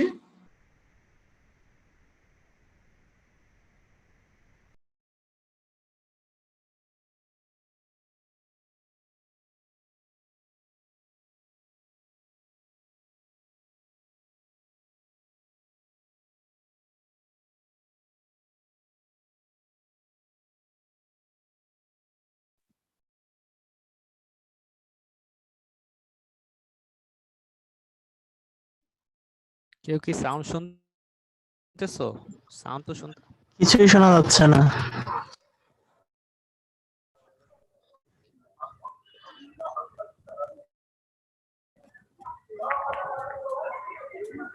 স্যার আবার আউট হয়ে গেছে। স্যার তো নাই। স্যার হারে গেছিলাম। প্রোটোটাইপ বলছি। স্যার প্রোটোটাইপ বলছিলেন। বুঝি না, আরেক বুঝাই দিলে ভালো হতো। মডেল বলতেছি, মডেল হচ্ছে মেইন একটা ছোট ভার্সনটাকে আমরা মডেল বলে থাকি, আর যে মেইন স্ট্রাকচারটা সেটার নাম হচ্ছে আমরা প্রোটোটাইপ। তো মেইন স্ট্রাকচার কথাটা আমরা না বলি, এই প্রোটোটাইপ কথাটা ঘুরে ফিরে আসবে। এই প্রোটোটাইপ মানেই হচ্ছে তোমার একটা মেইন স্ট্রাকচার। তুমি যদি একটা গোটা বিল্ডিং ধরো তাহলে বিল্ডিংটা হচ্ছে একটা মেইন স্ট্রাকচার। আর এই যে আমাদের আর্কিটেকচারের ডিপার্টমেন্টরা যারা সোলা টোলা দিয়ে কিছু তৈরি করে এগুলো কি, এগুলো হচ্ছে মডেল। তো মেইন স্ট্রাকচারটাকে আমরা কি বলি, প্রোটোটাইপ। এখন আমরা মডেল টেস্টিংটা কেন করব? মডেল টেস্টিংটা আমরা করব এই কারণেই যে আমার যদি একটা বড় স্ট্রাকচার হয়, সেই বড় স্ট্রাকচারটা কিভাবে ফাংশন করবে সেটা প্রাইমারি ভাবে বোঝার জন্য আমরা ওইটার একটা ছোট স্ট্রাকচার তৈরি করে তার ফাংশনগুলোকে দেখতে পারি আর কি, এবং সে কিভাবে কাজ করতেছে সেটা দেখতে পারি। বিশেষ করে এটা আমাদের বিল্ডিং এর ক্ষেত্রে হতে পারে, বা বিল্ডিং এর ক্ষেত্রে আসলে না, যদি ধরো ইন্ডাস্ট্রি বা আমাদের হাইড্রোলিক যে স্ট্রাকচার গুলো আছে, ড্যাম, তারপরে হচ্ছে ব্যারেজ, এগুলো সবগুলোর প্রোটোটাইপ করে আগে এটা কিভাবে ফাংশন করছে সেইটাকে আমরা আগে দেখি। তো এই জন্য বলতেছি ওয়ার্কিং ডিটেল একটা হেডিং দিয়ে আমরা বললাম যে অ্যাডভান্টেজ। ফেলিওর, তুমি যদি এখন একটা হাইড্রোলিক স্ট্রাকচার নদীর মধ্যে যদি একটা বাঁধ বা একটা ড্যাম কনস্ট্রাক্ট করি, তুমি মডেল টেস্ট না করে তুমি স্ট্রাকচারটা তৈরি করো, তাহলে যে ওখানে তৈরি করতে যে মেইন স্ট্রাকচার যদি ভেঙে যায় তাহলে এটা রিকভারিটা যে ফাইন্যান্সিয়াল লস হবে এইটা হচ্ছে তোমার জন্য খুবই ক্ষতিকর হয়ে যাবে। তো এই জন্য আগে একটা মডেল, একটা বা অনেকগুলো মডেল টেস্ট করে সেগুলোকে রান করে যে মডেলটা সুইটেবল হবে সেটাই আমরা ফাইনালি মাঠে গিয়ে ইমপ্লিমেন্ট করতে পারবো। তাহলে আমরা এর ভুল ত্রুটিগুলো আগে থেকে জানা থাকবে। আর মোস্ট ইকোনমিক্যাল পরের অংশটা, যে আমরা দেখা যাচ্ছে যে একটা ড্যাম বানানোর জন্য বা একটা ব্যারেজ বানানোর জন্য 100টা মডেল তৈরি করলাম। 100টা মডেলকে বিভিন্ন কন্ডিশনে আমি হচ্ছে ল্যাবরেটরিতে রান দিলাম, ভেলোসিটি চেঞ্জ করে, ডিসচার্জ চেঞ্জ করে, আদার্স, তারপরে তোমার আর্থকোয়েক ফোর্স দিয়ে, ভাইব্রেশন দিয়ে, এগুলো দিয়ে তোমার বিভিন্ন রকমের মডেল তোমার টেস্ট করলাম। 100টা মডেলের মধ্যে সবচেয়ে সেফ এবং যেটা সবচেয়ে ইকোনমিক্যাল, যেটার খরচ সবচেয়ে কম হবে, সেরকম একটা মডেলকে যদি আমরা চুজ করতে পারি, সেই মডেলটা যদি আমি ফাইনালি ফিল্ডে গিয়ে অ্যাপ্লাই করতে পারি, তাহলে আমার হচ্ছে প্রজেক্টের সাকসেসফুল, বা এটা হচ্ছে একটা সাকসেসফুল প্রজেক্ট হবে। আদারওয়াইজ তুমি যদি আমার এটা পছন্দ, এটা বসাই দিলাম, এরকম ভাবে যদি একটা ডিরেক্ট নিয়ে গিয়ে বসায় দাও, সেক্ষেত্রে ফেল হইতে পারে, ইকোনমিক্যাল লস হইতে পারে, ভালো ভালো এবং সেফ এবং ইকোনমিক্যাল ডিজাইন নাও হইতে পারে। এই কারণে আমাদের মডেল টেস্টিং বা মডেল তৈরি করা জরুরি, বিশেষ করে বড় বড় স্ট্রাকচার গুলাতে, যে স্ট্রাকচার গুলাতে কনস্ট্রাকশন করা ডিফিকাল্ট এবং কনস্ট্রাকশন করার পরে সেগুলোকে মেনটেনেন্স করাও ডিফিকাল্ট। এই ধরনের স্ট্রাকচারকে, যেগুলো রানিং স্ট্রাকচার সবসময় রান করে, এই ধরনের স্ট্রাকচারকে ইমপ্লিমেন্ট করার আগে আমরা মডেল টেস্ট করে থাকি। ঠিক আছে?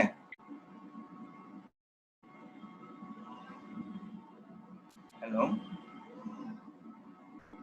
জি স্যার, শুনতে পাচ্ছি স্যার। হ্যাঁ, এখন হাইড্রোলিক সিমিলারিটিস বা সিমিলিটিউড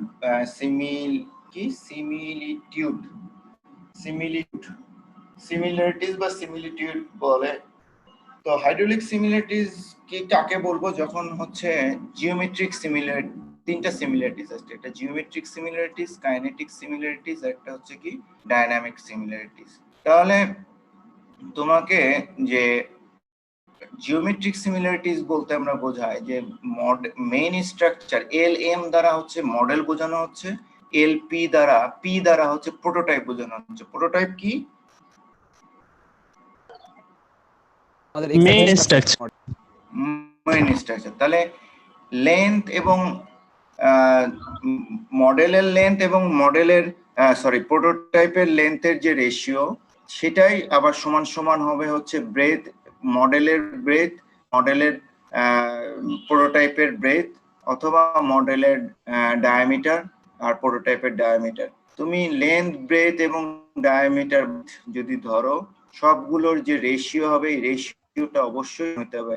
তোমাকে কমাইলে সব দিক থেকেই কমাইতে হবে। লেন্থ যে রেশিওতে কমাবা, ব্রেথটাকেও তোমাকে ওই রেশিওতেই কমাতে হবে। এই ধরনের যদি মডেল তৈরি করতে পারো, তাহলে এটা আমরা জিওমেট্রিক সিমিলার মডেল বলে থাকি। ঠিক আছে?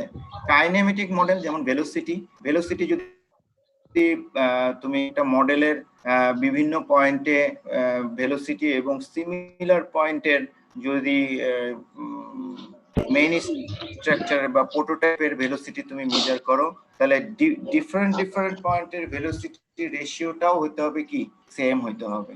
তাহলে এটাকে আমরা কাইনেটিক সিমিলারিটিস মডেল বলি। ডাইনামিক সিমিলারিটিস মডেলটাও আমরা সেম ভাবে বলি, যে মডেলের বিভিন্ন পজিশনে এবং বিভিন্ন পজিশনের যে ফোর্সের যে রেশিও, সেই ফোর্সের রেশিওটাও সমান হবে।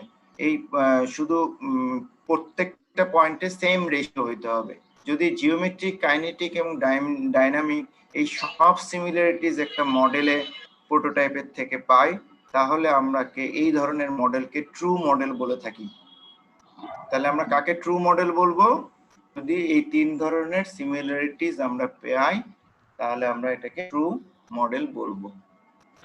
Is it clear? G sir.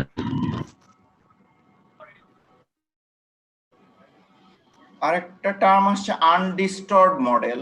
এই জায়গাটায় আমরা অনেকেই ভুল করে থাকি। A model which is geometrically similar to the prototype is known undisturbed model. তার মানে কি বলতেছি, যে যদি মডেলটা প্রোটোটাইপের সাথে জিওমেট্রিক্যালি সিমিলার হয়, তাহলে এটাকে আমরা আনডিস্টর্ড মডেল বলি। আর ডিস্টর্ড মডেল কাকে বলি? যদি জিওমেট্রিক সিমিলার না হয়, তাহলে আমরা ডিস্টর্ড মডেল বলি। যেমন রিভার, তুমি রিভারের যদি তুমি একটা মডেল তৈরি করতে চাও, তাহলে রিভারের লেন্থ তো অনেক বড়, তাই না? আর ব্রেথ তো অনেক ছোট, তো রিভার উইথ তো অনেক ছোট। এখন রিভারের লেন্থ যে রেটে তুমি কমাবা,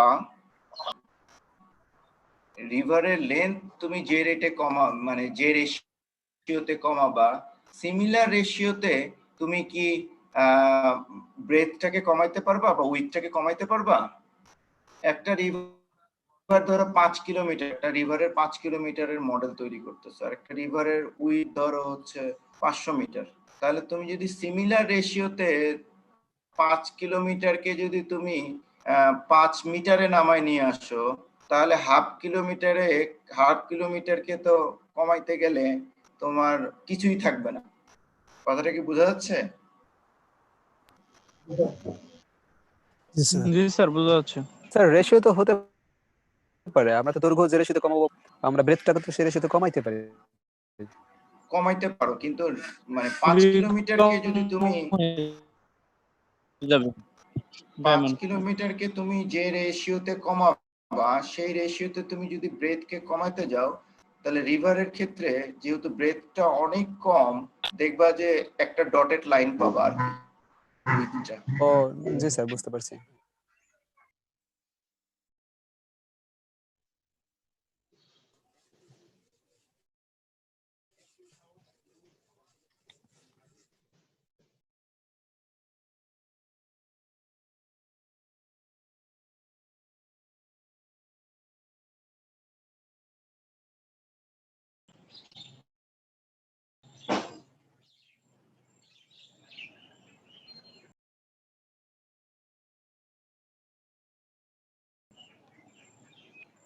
সাউন্ড কি আবার গেল?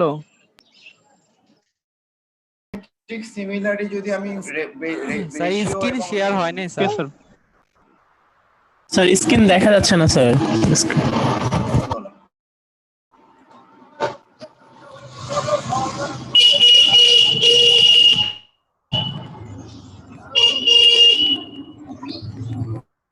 বাইরে বেরিয়ে গেলা কে? এবার হয়েছে? জি জি স্যার। স্যার দেখা যাচ্ছে। হ্যাঁ, 3টা ক্লাসে স্যার, এটা শেষ না রেকর্ডটা? করতে পারলে তো হ্যাঁ, আবার রেকর্ডটা চালু করি। রেকর্ডের ব্যাপারে তোমাদের সাথে পরে কথা বলবো। হ্যাঁ, আচ্ছা, তো বলতেছি যে একটা মডেল যখন হচ্ছে জিওমেট্রিক্যালি আমি এবং রেশিও মেনটেন করে ছোট করতে পারবো, তখন সেটাকে আমরা হচ্ছে আনডিস্টর্ট মডেল বলতেছি। আর ডিস্টর্ট মডেলকে লেন্থ ব্রেথ, যেহেতু যদি লেন্থ অনেক বড় হয় ব্রেথ ছোট, সেটাকে সিমিলার রেশিওতে কমিয়ে আমি ছোট করতে পারবো। সেক্ষেত্রে আমাদের এই ধরনের মডেলকে ডিস্টর্ট মডেল বলা হয়। তো ডিস্টর্ট মডেলকে এখন অ্যানালাইসিস তো করতে, তুমি তো জিওমেট্রিক যে মডেলগুলো, জিওমেট্রিক ট্রু মডেলকে তো অ্যানালাইসিস করা খুব সহজ জিনিস, এটাকে তুমি সব দিক থেকে সাইজ দিয়ে কমায় তুমি কাজ করতে পারো। কিন্তু যেটা ডিস্টর্ট মডেল, সেই ডিস্টর্ট মডেলকে আমরা কাজ করার জন্য বিজ্ঞানীরা বা সায়েন্টিস্টরা কিছু নন ডাইমেনশনাল নাম্বার প্রপোজ করছে। তো সেটা যাওয়ার আগে আমরা একটু করি যে আমাদের ফ্লুইডের উপরে কি কি ধরনের ফোর্স অ্যাক্ট করে। একটা হচ্ছে inertia force, viscous force, gravity force, তারপর হচ্ছে pressure force, surface tension, elastic force. এই ধরনের এই ফোর্স গুলো আমাদের একটা ফ্লুইড ফ্লোয়িং এর ক্ষেত্রে এই ধরনের ফোর্স গুলো আমাদের কাজ করে থাকে। তো নন ডাইমেনশনাল নাম্বার বলতে একটা নাম্বার আছে, নাম্বার। এই নামটা কি কখনো শুনেছো তোমরা? জি স্যার। জি স্যার, শুনেছি। জি sir. Reynold number, ji sir. আজকে থেকে যারা শুনো না, এই রেনল্ড নাম্বার আজকে থেকে আর জীবনে কোনোদিন ভুলো না। যে কোনো জায়গায় ভাইবা দেওয়ার আগে রেনল্ড নাম্বার ভুলো না। আমি তোমাদের ইউনিভার্সিটিতে আমার পাশ করার আমি ইউনিভার্সিটিতে আমি যখন জয়েন করি, আমি তো আমাদের ইউনিভার্সিটিতে জয়েন করি হচ্ছে 2015 সালে, জানো কিনা আমি কিন্তু অনেক বয়স হয়ে জয়েন করছি। আমি পাশ করার 11 বছর পরে জয়েন করছি। তো 11 বছর পরে ভাইবা বোর্ডে আমার ফার্স্ট প্রশ্ন ছিল হোয়াট ইজ রেনল্ড নাম্বার। ঠিক আছে? জি স্যার। কথা কি বোঝা গেছে? তার মানে ফ্লুইড মেকানিক্স থেকে তোমাকে যদি একটা প্রশ্ন করে, এই একটা প্রশ্ন হবে রেনল্ড নাম্বার রিলেটেড। কাজে আজকের পর থেকে রেনল্ড নাম্বার কি জিনিস, এই জিনিস যেন না ভোলা লাগে, কেউ ভুলবা না। এটা পদে পদে কাজে লাগবে আর কি। হ্যাঁ,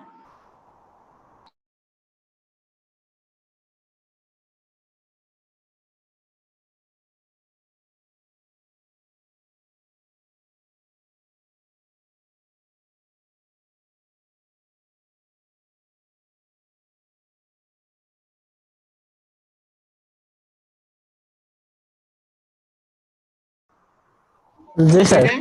জি স্যার। তাহলে এই ফোর্সের ভ্যালু বের করি আর আমি ইনার্শিয়া ফোর্সের ভ্যালু বের করি। তাহলে রেনল্ড নাম্বার সেখানে যদি বসাই, তাহলে rho v l by mu আসে। Rho v l by mu, এটাকে যদি আমরা পাইপের ক্ষেত্রে ধরি, এটাকে ক্যারেক্টারিস্টিক্স লেন্থ বলে। পাইপের ক্ষেত্রে এটাকে এল এর বদলে ডি ইউজ করা হয়, যেহেতু ডায়ামিটার ডি ইউজ করা হয়। তাহলে রেনল্ড নাম্বার আসছে rho V D by mu. এই কথাটা সবাই 5 বার পড়ো তো, নিজে নিজে পড়ো। Reynold number R is equal to rho V D by mu. সময় দিচ্ছি, সবাই পড়ো মনে মনে।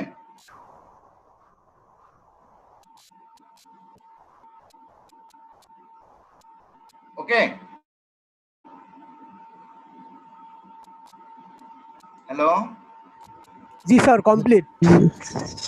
হ্যাঁ, এই ইকুয়েশনটা আজকের পর থেকে আর বলা যাবে না। নেক্সট চ্যাপ্টার আমি যখন শুরু করব, এইটা যদি কেউ বলতে না পারে তাহলে তার জন্য কিন্তু আবার ঝামেলা হয়ে যাবে, সে বুঝতে পারবে না যে কোথা থেকে আসলো। তাহলে রেনল্ড নাম্বারের প্রমাণ দেখাই দিলাম, rho V D by mu. এখন বলতেছিলাম যে প্রথমেই এই রেনল্ড নাম্বার, এই নাম্বারগুলো আসলে কি হয়, নন ডাইমেনশনাল হয়। এখন এই rho V D by mu, একে তুমি ডাইমেনশনে তুমি ফেলে দিয়ে দেখো, এটার ভ্যালু আসে 1। ঠিক আছে, তাহলে রেনল্ড নাম্বার একটা ডাইমেনশনলেস নাম্বার, এবং এই রেনল্ড নাম্বার দিয়ে আমরা ডিস্টর্ট মডেলকে চেক করে থাকি। আর মিউ এর বদলে আমরা অনেক সময় নিউ লিখি। নিউ ইজ ইকুয়াল টু হচ্ছে মিউ বাই রো, সেটার বদলে আবার লিখতে পারি ভিডি বাই নিউ। নিউটা হচ্ছে কাইনেটিক ভিসকোসিটি। তাহলে আমার প্রথমত কাইনেটিক ভিসকোসিটি, তাহলে Reynold number is equal to rho VD by mu. এরকম আরো কিছু ডাইমেনশনলেস নাম্বার আছে, যেমন ফ্লুইড নাম্বার, এটা ওপেন চ্যানেল ফ্লোতে খুবই কাজে লাগে। ইউলার নাম্বারও কাজে লাগে, তারপর হচ্ছে মাস নাম্বার কাজে লাগে। আর বাকিগুলো আমাদের ইয়াতে খুব একটা কাজে লাগে না। ওয়েবার নাম্বারটা আমাদের কাজে লাগে। তো বেসিক্যালি রেনল্ড নাম্বার এবং ফ্লুইড নাম্বার, এই দুইটা জিনিস আমাদের খুব বেশি কাজে লাগে। এই দুইটার ইকুয়েশন কি এবং এই দুইটার ডেফিনেশন, বিশেষ করে এই সবগুলোরই ডেফিনেশন এবং কোনটাতে ব্যবহৃত হয় সেটা তোমরা একটু পড়ে নিও। এই চারটা থেকে একটু দেখে নিবা। স্যার ডেফিনেশনটা যদি এই ইকুয়েশন আকারে লিখি তাহলে কি প্রবলেম আছে? এই ইকুয়েশন আর ডেফিনেশন তো একই জিনিস। Ratio ji sir, of the inertia force and viscous force is called Reynold number. Ji sir, এটাই বলছি, এইটুকু দিলে কি ঠিক আছে? আর কি, আর তো কিছু নাই। আর রেনল্ড নাম্বার কি একটা ডাইমেনশন, এগুলো সব কি হবে, ডাইমেনশন কি হবে এগুলো সবগুলো হবে ডাইমেনশনলেস।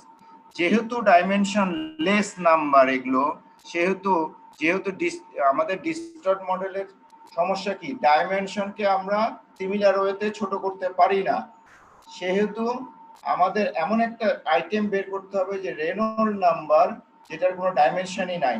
তাহলে মডেলের এবং প্রোটোটাইপের রেনল্ড নাম্বার যদি আমরা সেম করতে পারি বা ফ্লুইড নাম্বার যদি সেম করতে পারি, তাহলে এইটাকে আমরা হাইড্রোলিক সিমিলার মডেল বলতে পারি।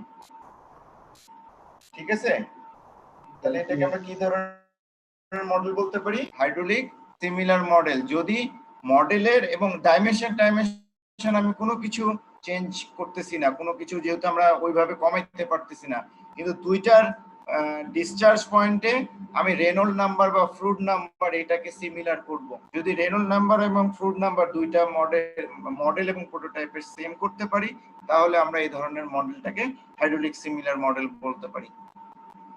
ঠিক আছে, তখন আমরা এটা নিয়ে কাজ করতে পারি। তো এটা নিয়ে আরো ডিটেল আমরা সুযোগ পেলে আরো পরবর্তীতে পড়বো।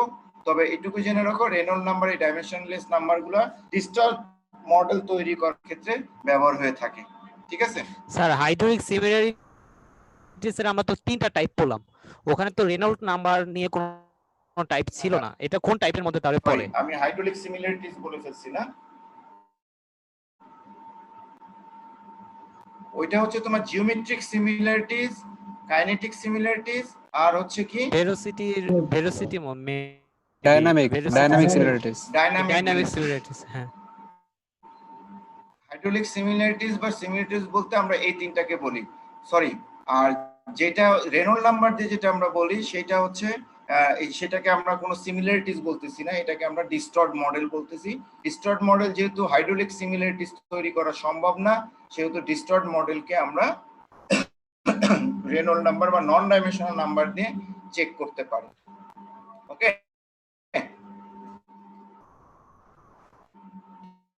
ঠিক আছে।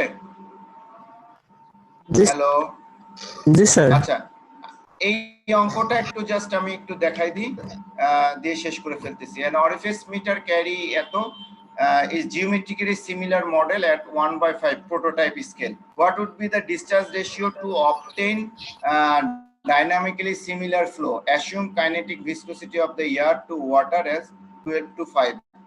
তো এখানে মডেল এবং এটা কি বলতেছে, মডেল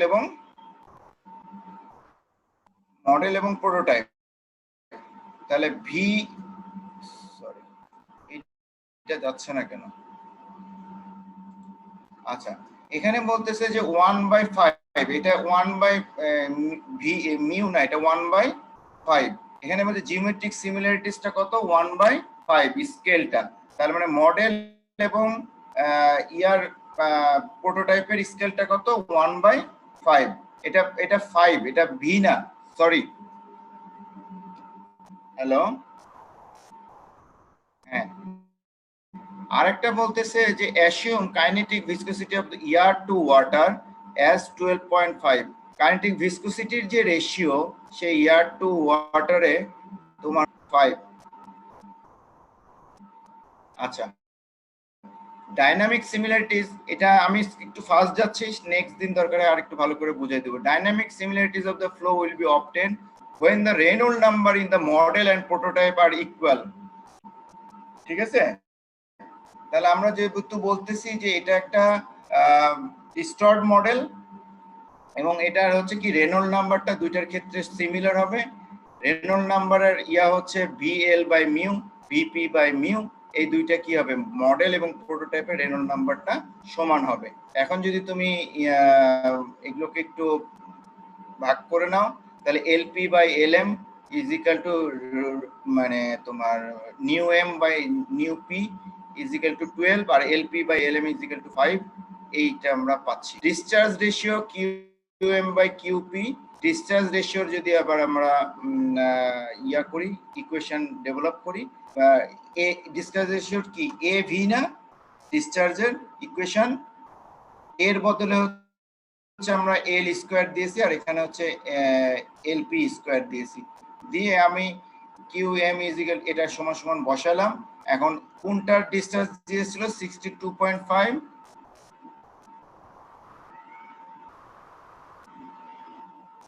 মানে প্রোটোটাইপের ডিসচার্জ হচ্ছে, হ্যাঁ প্রোটোটাইপের ডিসচার্জটা দেওয়া ছিল, এটা লিখি নাই আমি 62.5, তাহলে আমার মডেলের ডিসচার্জ হবে কত, 2.5।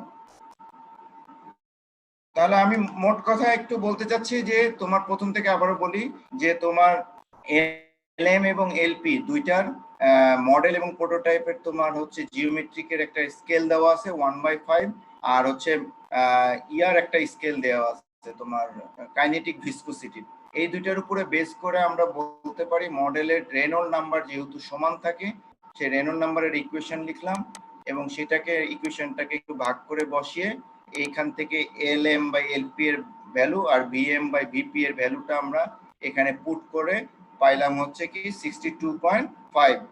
এখান থেকে আমরা ডিসচার্জ রেশিও QM/QP এইটার বদলে আমরা VM/VP এর বদলে 62.5 লিখতে পারলাম, আর হচ্ছে 1/5 এর ক্ষেত্রে আমরা লিখলাম হচ্ছে লেন্থের যে রেশিওটা সেটা 1/5। তাহলে মডেল এবং প্রোটোটাইপের তোমার ডিসচার্জের রেশিওটা কত হবে, 2.5।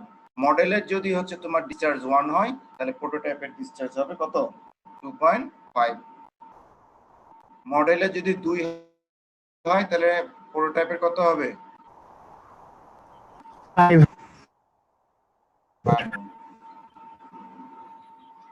বুঝা গেছে? হ্যালো,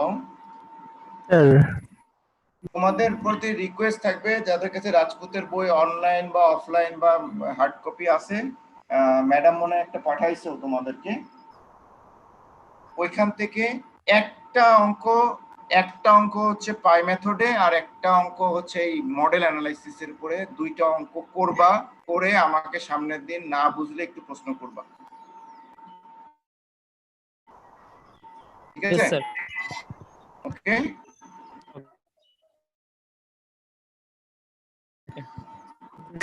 এখন তোমরা, আমি ওই যে অ্যাটেন্ডেন্স একটু ঝামেলা, হোটেলেন্সটা তোমরা কি